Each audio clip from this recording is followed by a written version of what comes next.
Foreign diplomats to Jammu and Kashmir has concluded, and right now you can see that the cavalcade of the foreign diplomats is leaving for the Jammu airport. These foreign diplomats were on a 2-day visit to Jammu and Kashmir, and now after winding up their visit, they are returning to New Delhi.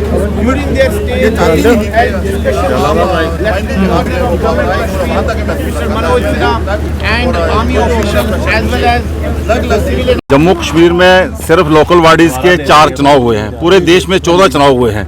ये 370 हटने के बाद ही ऐसा possible हो सका है। जो हमें 74 अमेंडमेंट थे, 73 अमेंडमेंट पिछले 28 सालों से लागू नहीं हो सकी इस JNK गवर्नमेंट के अंदर, जम्मू कश्मीर के अंदर। जो पिछली प्रीवियस गवर्नमेंट थी वो चाहती नहीं थी यहाँ के लोकल बॉडी चुनाव हुए जो हों, अब लोगों को राइट्स मिलें। ये तभी पॉसिबल हो सका है। 74 अमेंडमेंट होने से सारे डिपार्टमेंट जो हैं वो आज जम्मू म्यूनसिपल कॉर्पोरेशन के पास या म्यूनसिपलिटियों के पास आ रहे हैं, और ताकि जो आम गरीब आदमी था, जो पिछड़ा हुआ आदमी था, वो किससे संपर्क कर सकता। सिर्फ MLA के चुनाव होते थे, MP के चुनाव होते थे। MLA और MP हर आदमी को मिल नहीं पाता था। इसलिए ये चुनाव होने से पंचों सरपंचों के, DDC के, BDC के चुनाव होने से आम आदमी, जो गरीब आदमी, जो पिछड़ा हुआ आदमी भी एक अपने नुमाइंदों को मिल सकता है और अपनी फरियाद सुना सकता है। उन्होंने क्या कुछ आपसे सवाल पूछे? उन्होंने सवाल पूछे, जो सवाल पूछे हमने यही जवाब दिए। उन्होंने पूछे चुनाव कैसे हुए, आपको कोई दिक्कत तो नहीं आई? लोगों ने ये तो नहीं कहा, कोई स्टेटहुड की डिमांड तो नहीं की। हमने कहा कोई लोगों को यही था कि पहली बार चुनाव पूछा उन्होंने कि आप जब चुनाव में गए तो आपको किसी किस्म की कोई, लोगों ने ये तो नहीं कहा। सब जिन लोगों ने जवाब दिया उन्होंने यही जवाब दिया, और कोई ऐसी बात नहीं। उनके सब डेवलपमेंट पहली बार ये ऐसा हुआ कि ये चुनाव होने के बाद डेवलपमेंट हो रही है। At least they will get an idea what exactly has happened after application of Article 370, because all these people, the different stakeholders, they have given them a real picture, because till date they had been hearing only propaganda, the rumors which had been spread by different lobbies and Pakistan's service intelligence, who had always been trying to portray Indian guidelines. But after listening to these people, नाम वंदना है, मैं flora नागवनी की सरपंच हूँ। Block मेरा mud है। Madam, आप आज विदेशी राजनयिकों से मिले हैं, क्या क्या सवाल उन्होंने पूछे? सर, उनका जो मेन हमारे साथ जो क्वेश्चन था वो था 370 को लेके। तो हमने उनको यही अपना पूरा 370 जो हमारा टूटा है जम्मू कश्मीर से, इसको लेके हमारी जो जनता है बहुत खुश है, क्योंकि हमारी जो BJP पार्टी है आज उसने ये सिद्ध करके बताया है कि जो 370 था उसके चलते हमारी जो डेवलपमेंट थी वो बहुत रुकी हुई थी। आज आप देख लो, हमारा जो पंचायती राज सिस्टम है वो पूरी तरह एस्टेब्लिश हो गया है। हमारे पंच, सरपंच, DDC, VDC यानी कि 3 टायर जो सिस्टम है वो डेवलप हो गया है। तो यही, और उनका एक क्वेश्चन वुमेन्स को लेके ये था कि हम जो कंपेनिंग के टाइम बाहर निकले हैं तो क्या हमें कोई कंपेनिंग में ऐसी कोई दिक्कत आई है? तो ऐसा कुछ नहीं था। 370 टूटने के बाद मुझे लगता है कि हम जम्मू वासी ज़्यादा अच्छा फील कर रहे हैं। स्टेटहुड को लेकर भी उन्होंने आपसे सवाल पूछा था। देखो, उनका एक क्वेश्चन था कि जैसे हम बोलते थे कि जब हमारा 3 टायर सिस्टम होगा तो हमारा ग्राउंड रूट तक हमारी डेवलपमेंट होगी। तो ये चीज़ जो है पंच, सरपंच, DDC, VDC, अब हमारा जो भी हमारे नेशनली स्टेट वाइज जो भी पॉलिसीज आती हैं वो हमारे ग्राउंड लोग यानी कि हमारे गाँव के जो जमीनी स्तर पे जो लोग हैं उन तक वो पूरे बेनिफिट्स पहुंचते हैं। मैडम, आपने भी मुलाकात की है, क्या आपका नाम क्या है? और क्या? मेरा नाम अंजलि शर्मा है और मैं सरपंच हूँ पंचायत लोअर जंडियाल की, ब्लॉक मतवार से। मैडम, क्या सवाल आपके रहे जो उन्होंने आपसे पूछे और आपने क्या बताया? सर, हमारे सवाल ये थे कि जो 370 हटा, 35 हटा, इससे लोगों को जो 3 टायर सिस्टम बना, इससे हमारे स्टेट के लोग खुश हैं कि नहीं हैं? और हम लोगों का जवाब ये था कि जो मतलब झूठी बनी 3 tier system, election first time हुई जहाँ पे, और हम बहुत खुश हैं और लेडीज़ को बढ़ चढ़ कर हिस्सा लेने का मौका मिला है।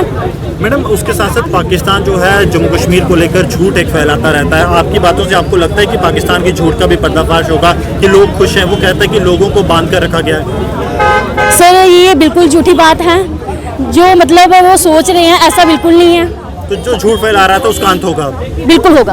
आपने पूरी चीज़ सामने बताई? हाँ जी, बिल्कुल अंत होगा। मेरा नाम सुखदेव सिंह मनास है, जो बेस्ट पाकिस्तानी रिफ्यूजी कमेटी है, मैं उसका वाइस प्रेसिडेंट हूँ। तो क्या बात है? हुई आपकी, क्या? देखो उसमें बातचीत यही थी कि अभी जो जम्मू कश्मीर में डीडीसी की इलेक्शन हुआ है तो इसमें क्या पहले से हालात कैसे हैं या कैसे नहीं है, तो हमारे साथ जो गुजरा था हमने वही उनको बताया है कि हम 73 सालों से जम्मू कश्मीर में रह रहे थे, हमारे को जहां वोट डालने का अधिकार नहीं था, तो हमने पहली बार जम्मू कश्मीर से 370 और 35A को हटने के बाद में अभी हमने पहली बार वोट डाला है। तो इससे हम प्राइम मिनिस्टर मोदी जी और अमित शाह जी को धन्यवाद देते हैं कि जिनकी बदौलत जम्मू कश्मीर से 370 और 35A को हटाया गया है और अभी हम वोट डाल भी सकते हैं, इलेक्शन भी खड़े हो सकते हैं, अब ज़मीन का भी अपना लेखा जोखा रख सकते हैं। इसके पहले हमारे पास कुछ नहीं था, एजुकेशन का कोई नहीं था, हमारी सर्विस जो बच्चे करते थे तो हमारे को जम्मू कश्मीर की सर्विस भी नहीं मिलती थी, तो आज हम जम्मू कश्मीर में सर्विस भी ले सकते हैं। अभी जो नई नोटिफिकेशन निकलेंगी, क्योंकि पहले तो जो बॉर्डर बटालियन की हुई थी उसमें थोड़ा सा हमारे को बाहर निकाला गया था, तो फिर हमारी मीटिंग गवर्नर साहब से हुई थी और उन्होंने कहा था कि जो पहले हो गया, अभी ऐसा नहीं होगा, अभी दोबारा से जो भी नोटिफिकेशन होगी उसमें हमारे को पूरा बेनिफिट मिलेगा, चाहे एजुकेशन हो चाहे रिक्रूटमेंट हो। जो इंट्रैक्शन है वो इसी इलेक्शन के मतलब ही हुई है, जो अभी रिसेंटली अभी चल ही रही है, 2-4 दिन में ख़त्म हो जाएगी। तो उन्होंने यही पूछा है, उन्होंने यही इंट्रैक्शन की है कि इलेक्शन करवा के आपको और आपकी जनता को कैसा लग रहा है। तो सब ने कहा है कि बहुत अच्छा लग रहा है, इस इलेक्शन से आम जनता को बहुत फ़ायदा होने वाला है।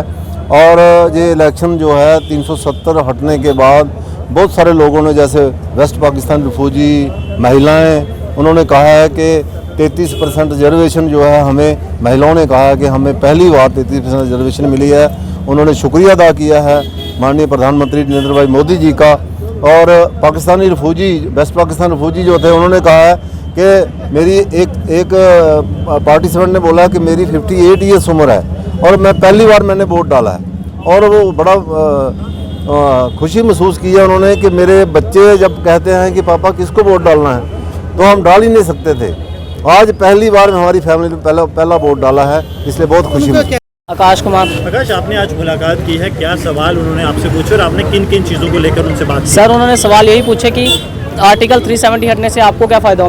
मेरा नाम आकाश कुमार है, मैं वाल्मीकि कम्युनिटी से बिलोंग करते हैं हम दोनों। तो हमने सीधे उनसे यही कहा कि हमें ग्रास रूट लेवल पे सबसे पहले ये फ़ायदा हुआ है कि हमने इस साल जो रिसेंट डीडीसी इलेक्शन हुए हैं, सॉरी इस साल नहीं, जो रिसेंट डीडीसी इलेक्शन हुए हैं उसमें हमने फर्स्ट टाइम वोट कास्ट किया अपना। पहले हमें आर्टिकल 370 पहले से ना तो वोट का राइट था, ना प्रॉपर्टी का राइट था, और ना ही गवर्नमेंट जॉब के लिए अप्लाई करने का राइट था। लेकिन 370 हटने के बाद अब हमारे पास डोमिसाइल सर्टिफिकेट है, पहले पीआरसी होता था लेकिन अब हमारे पास डोमिसाइल। उसके साथ साथ सुरक्षा के बारे में भी उन्होंने आपसे जाना, कुछ ऐसी बात भी हुई है?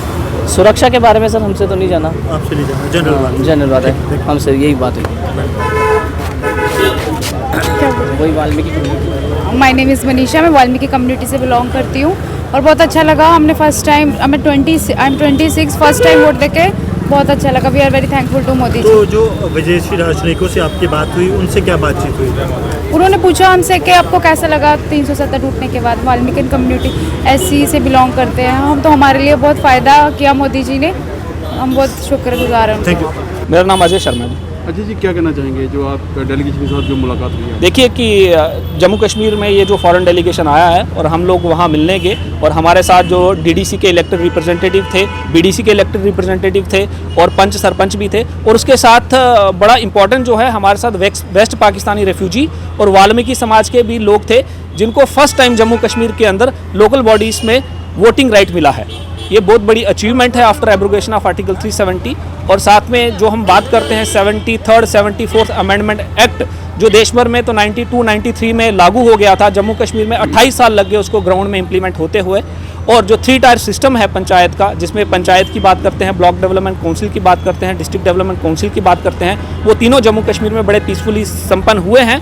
और जो एक हम बात करते थे कि ग्रास रूट लेवल पे डेमोक्रेसी स्ट्रेंथन होनी चाहिए, वो जम्मू कश्मीर में प्रैक्टिकली हो चुकी है।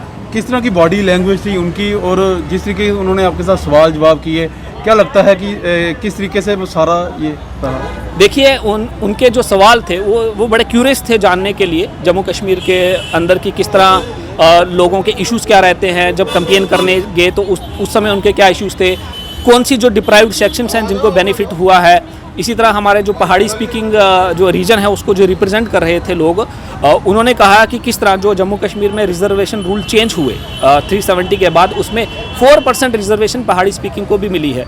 इसी तरह हमारे जो महिलाएं हैं उनको भी रिजर्वेशन मिला है लोकल बॉडीज़ के अंदर। इसी तरह जो हमारे SC हैं ST हैं इनको भी रिजर्वेशन मिला है। और साथ में उन लोगों के जो सवाल थे कि आप जब फील्ड में जाते थे आपको किस तरह की कैंपेन में सवाल पूछे जाते थे, इसी तरह कुछ उन्होंने संबंधित क्वेश्चन पूछे। और बाकी वो हम लोगों को बड़ा पॉजिटिव लगे और जिन लोगों ने बातचीत की वो भी बड़े सेटिस्फाई थे कि उनकी जो आवाज़ है कहीं तक पहुँची।